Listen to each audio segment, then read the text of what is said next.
Bienvenidos. El equipo de comunicación alternativa con mujeres ECAM en esta oportunidad quiere compartir con ustedes el documental denominado Ser Niña, Ser Mujer, producto del acompañamiento a una familia del área rural en su peregrinaje por el acceso a la justicia legal y justicia social.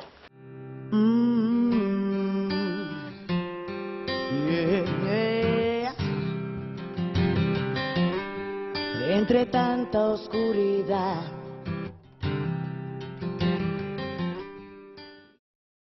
niñas y niños gozan de la protección de sus derechos en la normativa nacional. Pero muchos de estos derechos no se los respeta. La violencia sexual es la utilización de niñas, niños y adolescentes para satisfacer el deseo de poder de un adulto. Uno de esos claros ejemplos es lo que le ocurrió a Clara. En el mes de marzo del año 2011, niños y niñas de la comunidad de Playa Ancha se encuentran pasando clases, cuando el profesor les da tareas en el aula. Todas y todos saben que deben hacerlo en completo silencio y sin levantar la cabeza, hasta que el profesor lo indique, o si no serán castigados y expulsados del aula. Mientras tanto, el profesor toma asiento al lado de su alumna de 12 años, donde comienza a tocar sus partes íntimas, subiéndole la blusa o bajándole el cierre del pantalón de la niña. En los recreos, los compañeros del aula se hacen la burla de Clara, acusándola de dejarse tocar por el profesor. Ella en una mesa y los niños ahí, entonces mi hijo dice, ¿qué soy yo, mamá? Bombo soy, dice, ¿por qué? Yo miraba hacia para atrás, agarraba el profesor, mi espalda, ¿qué soy, bombo? Me va a reclamar, mami, usted que ya no me pegue mucho en mi espalda, dice. Entonces los niños ya lo veían, pues él que lo tenía atrás él sola y así manoseándole todo. Padres y madres de la comunidad saben del hecho, pero después de 5 meses que iniciaron estos abusos, recién lo comentan a los padres de la niña, quienes buscan desesperadamente ayuda en la Dirección Distrital de Educación del municipio de Patcaya y luego en la Defensoría de la Niñez y Adolescencia.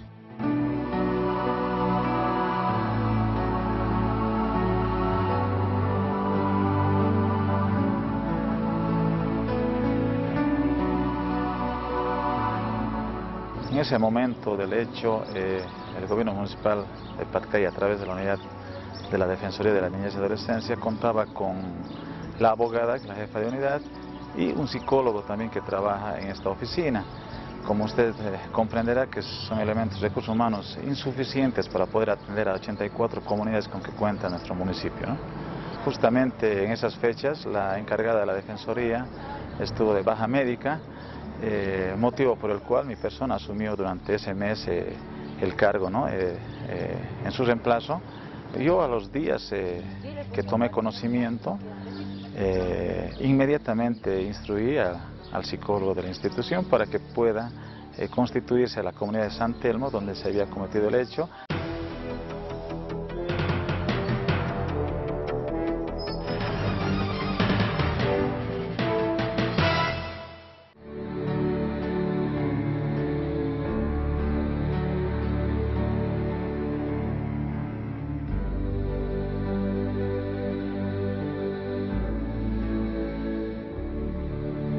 Nosotros la mayoría parte vamos a Bermejo con los productos, todo, no tenemos un turno bien, entonces es muy difícil el tiempo que hay zafra, entonces se puede ir en cualquier movilidad, así camiones, todo, y cuando no hay así empieza a llover, ya tienen que irse uno caminando, 3 horas salir caminando, al cruce alcanza movilidad.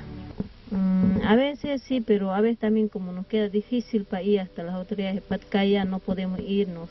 Al año, una vez, por lo mucho que están así en reuniones, como sede de su central, eso, después así de visita mismo, las autoridades no vienen. Clara, una niña de 12 años, ha sufrido abuso deshonesto, además que sus compañeros también fueron víctimas de corrupción de menores, lo que generó en la comunidad polémica y discusión, voces de apoyo y voces de repudio, lo que obligó a la familia a desplazarse a otro lugar. La familia se atrevió a realizar la denuncia, buscar ayuda en la Dirección Distrital de Educación, en la Defensoría de la Niñez y Adolescencia, en la justicia. El procedimiento ha sido muy revictimizante para la niña, por cuanto que la misma y su familia ha tenido que hacer un desplazamiento de vivienda del lugar Playa Ancha, donde han ocurrido los hechos, a la localidad de Bermejo. Ha sido un sinnúmero de audiencias que han sido suspendidas y que en realidad nunca se ha efectivizado un anticipo jurisdiccional de prueba para que la víctima preste su testimonio y que el mismo se cumpla con las reglas de juicio. Esto debido a varias causas han sido suspendidas y que inclusive el proceso ha llegado con acto conclusivo de la etapa preparatoria sin esta actuación que considero importante para la víctima, como el hecho de que el proceso se llevaba a cabo en la localidad de Patcaya y que el fiscal a cargo de la investigación tenía su despacho en esta ciudad, significaba buscar el proceso tanto en el despacho del fiscal, que se encontraba muchas veces en Patcaya, y ir a buscar en Patcaya cuando se encontraba en este distrito. Y las pruebas, las proposiciones por parte nuestra no eran diligenciadas por el lugar alejado de los supuestos hechos que se habrían ocurrido. Hay muchos que no me vienen a la memoria, pero que no se han hecho producir las declaraciones de los menores que son compañeros de curso de la niña, como su hermanito que también estaba en Bermejo, que no han podido prestar sus declaraciones en el proceso. Actualmente nos encontramos con un imputado prófugo de la justicia y la víctima sin haber logrado el acceso a la justicia que como derecho humano le corresponde. Y además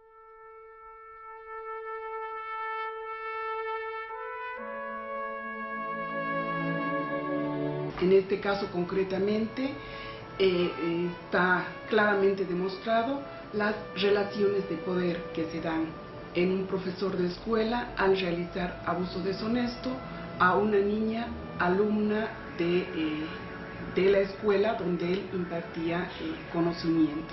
Al tomar conocimiento, la red decide asumir acciones porque vemos que es un caso donde se vulnera, como bien decíamos, los derechos de la niñez. Ahí vemos cómo el sistema de justicia no es capaz de cumplir con la normativa establecida. En este caso, no le dan la importancia que el hecho merece. Entonces, bueno, como esa es la manera de pensar, entonces si cambiamos a esta persona a otra escuela, el problema piensan que está solucionado.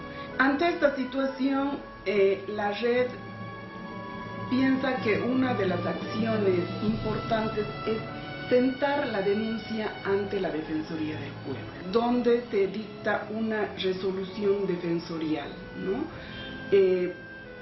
Donde en las partes sobresalientes se establece claramente la función que en este caso debería cumplir el director distrital en este tipo de hechos y cómo la dirección distrital debería ser quien tiene que ponerse al frente, si se quiere, en la situación de los casos de denuncia, o sea, ser parte coadyuvante de todo el proceso. Cuando la red tomó conocimiento de que el acusado ha fugado, se ha realizado la conferencia de prensa y se ha realizado movilizaciones para que la población, si se quiere, tome conciencia de que este tipo de hechos se tienen que castigar.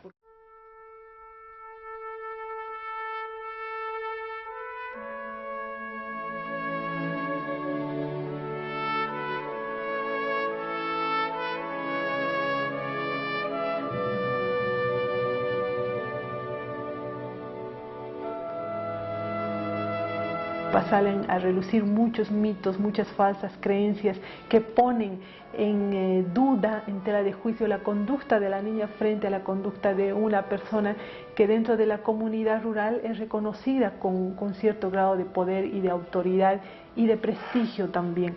El hecho de vivir este tipo de violencia sexual, no solo la niña, sino la familia, la ha llevado a desplazarse. En nuestro país todavía no estamos contemplando estas formas de violencia tan lacerantes como es el de desprenderse de esos vínculos vitales por este tipo de situaciones. el valor, el coraje que ha demostrado la familia para enfrentar estas situaciones de agotamiento, que es una de las estrategias también muchas veces de la defensa de los denunciados, la carga emocional, psicológica, afectiva de las víctimas como de las familias frente a un proceso penal, realmente no tiene comparación con las leyes que muchas veces no toman en cuenta este tipo de situaciones.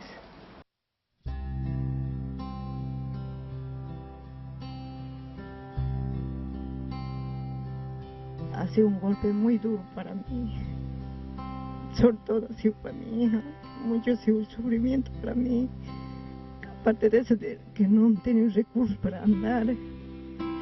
Hemos dado parte a las autoridades no nos han dado el apoyo moral que necesitábamos otros, y aparte de eso, que por los recursos que no tenían para trasladarse, han ido hasta en Palcaya, todo lo han tratado de camuflar.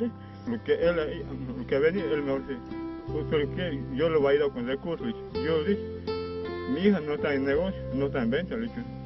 Ella no se siente segura ya, no se siente segura. Si no estoy yo con ella, ella no se siente segura. Y así uno tiene que estar, mi esposo a un lado, tiene que buscar el medio para vivir. Y nosotros al otro lado, porque no estamos unidos hasta ahorita también, así, con mi hija. Y después de todo,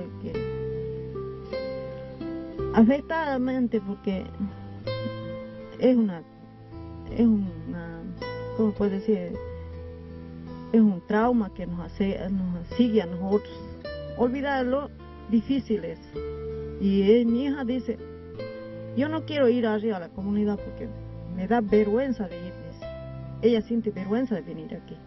Y esa maña que tiene, él nunca no se va a olvidar, él no se va a olvidar, Cuida de las niñas. Porque yo he hecho justicia aquí en la comunidad Playa, es para todos los niños, no es para mí. Yo he hecho, he ido a hacer un proceso, pero he hecho favor a todos los niños, no es tan solo la justicia es para mis hijos. Las autoridades que deberían actuar con sinceridad, plenamente a favor de la niña o del niño, de los casos que pasan, que apoyen, ¿no? Que hagan justicia.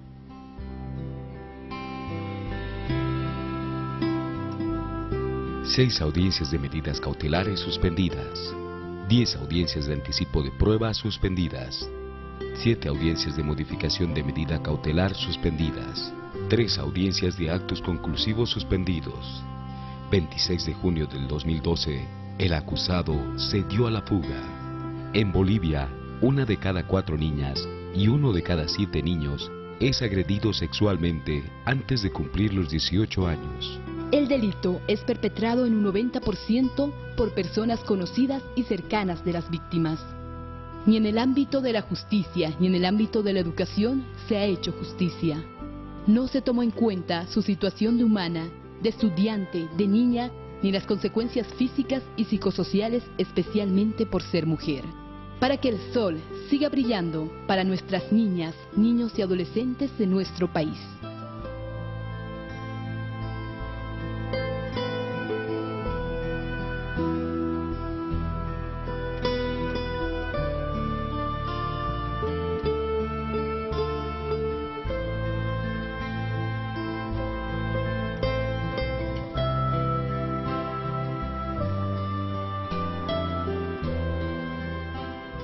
Este documental es una muestra de lo que ocurre después de que acontece un hecho de violencia sexual.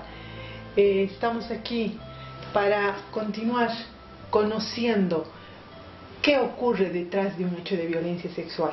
Y vamos a puntualizar para ello algunos aspectos. El interés superior del niño y la niña. Es un principio que se encuentra en el artículo 60 de la Constitución Política del Estado. ¿Qué implica este artículo, Carolina? El interés superior del niño y de la niña, establecido en la Constitución Política del Estado, se refiere a 4 aspectos muy importantes. El primero es a que debe haber preeminencia en los derechos de niños y niñas, a que debe haber primacía en la protección y socorro de los mismos, a una prioridad en la atención de los servicios públicos y privados. Además, y creo que en este caso el más importante, el acceso a una administración de justicia pronta y oportuna. Además de contar con personal capacitado y especializado para la atención de niños y niñas. Pero, ¿quién es el encargado de hacer cumplir todo esto? Como es un principio, un derecho garantista que obliga a la autoridad, esto en realidad lo tienen que cumplir todas las personas, pero muy especialmente el Estado. Las instituciones encargadas, además de la Defensoría de la Niñez, que tiene como competencia el velar por los derechos de la niñez y además la restitución de los mismos cuando han sido vulnerados, está el Ministerio Público a través de sus fiscales. Tenemos a la Fuerza Especial de Lucha contra el Crimen a través de sus policías e investigadores, y además tenemos al Poder Judicial, ellos representados por sus jueces. Sabemos que acceder a la justicia en un hecho de violencia sexual aquí en la ciudad de Tarija de por sí ya es difícil, pero cuando estos hechos acontecen en zona rural, en comunidades que ni siquiera están cercanas a la capital de provincia, se profundiza, se agudiza el tener que acceder a la justicia, Carolina. Esto es evidente, Pequi, ya que para acceder a la justicia, por lo menos tenemos que tener la presencia del Estado en el lugar para que podamos acudir a ellos, ¿no es cierto? Entonces, si dentro de la ciudad ya de por sí el llegar a un tribunal departamental de justicia, llegar a un ministerio público, llegar a una defensoría de la niñez, si no está cerca de nuestra zona, de nuestro barrio, ya implica un costo económico, peor aún cuando hablamos de una zona rural, que además, dicho sea de paso, en este específico caso que hemos visto, un ministerio público ni siquiera existía en la comunidad más cercana. Sí existía un juzgado de instrucción, pero no un ministerio público, lo que implica que la familia tiene que salir de su comunidad. Además que esperar de que haya buen clima, porque si llueve el río llega de tal manera que nadie puede cruzarlo, tiene que salir hasta determinado lugar, caminar unas cuantas horas, conseguir un medio de transporte, desplazarse hacia la comunidad.